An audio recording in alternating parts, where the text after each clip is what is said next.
మీరు అన్న మాటలకు నేను ఇప్పుడు అడుగుతున్నాను. తెలంగాణలో మీరు అధికారంలోకి వచ్చి సరే వాటికి 10 నెలలు అయిపోతుంది, 11వ నెలలకు ఎంటర్ అవుతున్నాం.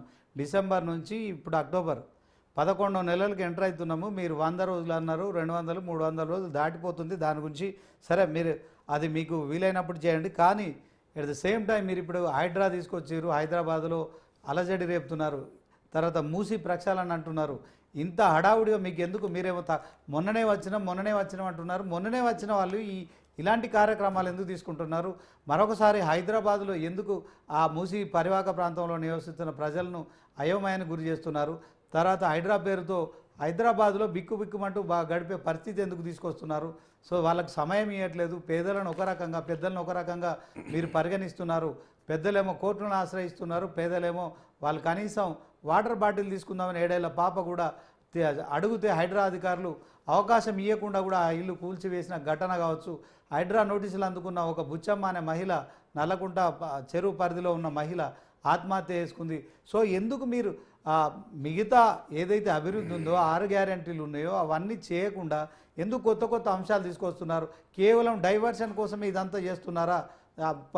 దాంట్లో ప్రభుత్వం ఈ ప్రజలను డైవర్ట్ చేసేందుకు హైడ్రా అనే ఒకవైపు, ఈ మూసీ నది అనే ఒకవైపు, తర్వాత నిన్న కూడా రేవంత్ రెడ్డి గారు చెప్పారు 17,869 కోట్ల రూపాయలు అని చెప్పారు. సో ఆ 17,869 కోట్ల రూపాయలు ఇప్పుడు రైతులకు ముట్టాయా? ఈ విషయంలో ఇప్పటికైనా మీరు క్లారిటీగా చెప్పగలుగుతారా? ఖచ్చితంగా 3 దశలుగా ఏదైతే నిర్వహించినామో రైతు రుణమాఫీ ఖచ్చితంగా ముట్టాయి. దీనికి ఎట్లాంటి అనుమానం లేదు. రెండోది మీరు అడిగిన ప్రశ్న హైడ్రా గురించి అడిగారు. హైడ్రా గురించి నేను సూటిగా కేటీఆర్ గారిని, హరీష్ రావు గారిని అడగదలుచుకున్నా. అదే విధంగా కిషన్ రెడ్డి గారిని, అదే ఈటల రాజేందర్ గారిని, బండి సంజయ్ గారిని అడగదలుచుకున్నా. మూసీలోని కుంప మురికి వాడల్లో నివసించే ప్రజలు అట్లనే ఉండనా? వాళ్ళకు అధునాతకమైన జీవితాన్ని ఇద్దామా? మూసీలో మగ్గిపోతూ మురికి వాడలో దారిద్ర్య రేఖ దిగువ నుండి వ్యాధుల బాధన పడి వాళ్ళ జీవితాలు లేక చనిపోతుంటే చూద్దామా? మూసిని ప్రక్షాళన చేద్దామా?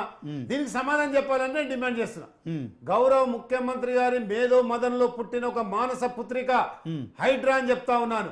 ఈ హైడ్రాకు మతం లేదు, ఈ హైడ్రాకు కులం లేదు, ఈ హైడ్రాకు చెరువుల పరిరక్షణే, ఈ హైడ్రాకు బఫర్ జోన్ పరిరక్షణే, ఈ హైడ్రాకు నది పరివాహక ప్రాంతాన్ని రక్షణే.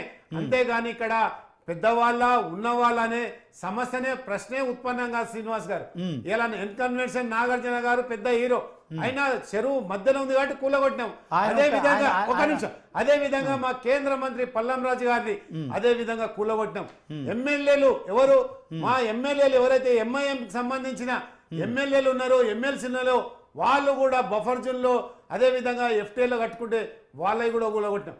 ఈ రోజు కేటీఆర్ గారు చిమ్ముతున్న ఈ విష ప్రయోగం ఏంటంటే, ఏదైతే ఐదర్షా కోట నుంచి తీసుకొని బాటసింగారం వరకు ఏదైతే మూసీ రివర్ ప్రాంతాలు, పరివాహక ప్రాంతాలు నివసిస్తున్న ప్రజలకు ఏదైతే కలెక్టర్ గారు కానీ మా సంబంధిత అధికారులు పోయి వాళ్ళకు చెప్పి మీకు పక్కనే ఉన్న డబుల్ బెడ్రూమ్ కానీ లేదంటే జవహర్ నగర్ లా 1000 ఎకరాల ప్రభుత్వ స్థలం ఉంది, దాంట్లో ఒక్కొక్కరికి 150 గజాల స్థలం ఇచ్చి ఇంద్రమ్మ ఇండ్లు నిర్మిస్తామంటే కొంతమంది మాత్రం ఖచ్చితంగా డబుల్ బెడ్రూమ్ తాళాలు తీసుకొని గృహ ప్రవేశాలు చేసుకున్న సంగతి మాత్రము ఆ దరిద్ర సోషల్ మీడియా ఏదైతే బీఆర్ఎస్ వాళ్ళు చేస్తున్న సోషల్ మీడియా మాత్రం చూపించదు. కానీ ఒక రేకు వీకేస్తున్నది మాత్రము ఇలా సోషల్ మీడియా చూపించి రేవంత్ రెడ్డి గారిని, కాంగ్రెస్ పార్టీ ప్రభుత్వాన్ని ఏదో బదనాం చేయాలనుకుంటున్నారో చాలా దుర్మార్గమైన చర్య. హైడ్రా అనేది భావితరాలకు ఇనాల శ్రీనివాస్ గారు ఏ నిజాం ప్రభులో అయితే 100 సంవత్సరాలకు అనుగుణంగా ఈ జంట నగరాలకు దాతి కోసం ఏ గండిపేట, ఉస్మాన్ సాగర్, నిజాం సాగర్ కట్టిరో ఆ యొక్క గండిపేటలో ఇలా మురికి ప్రాంతంగా మారింది. గత ప్రభుత్వం ఏదైతే ఎగో ప్రాంతం ఉన్న ఎగో ప్రాంతానికి అపార్ట్మెంట్ కల్చర్ తెచ్చి, అదే విధంగా ఫార్మ్ హౌస్ కల్చర్ తెచ్చి దాంట్లో ఉన్న డ్రైనేజ్ మొత్తం ఇలా గండిపేటలో కలిపితే దాన్ని శుద్ధి చేయవలసిన గత ప్రభుత్వం వాళ్ళకు అదే ధనికులకు ఒత్తాసు పలికి ఇలా దాన్ని శుద్ధి చేసి జంట నగరాలకు దాతి తీర్చడానికి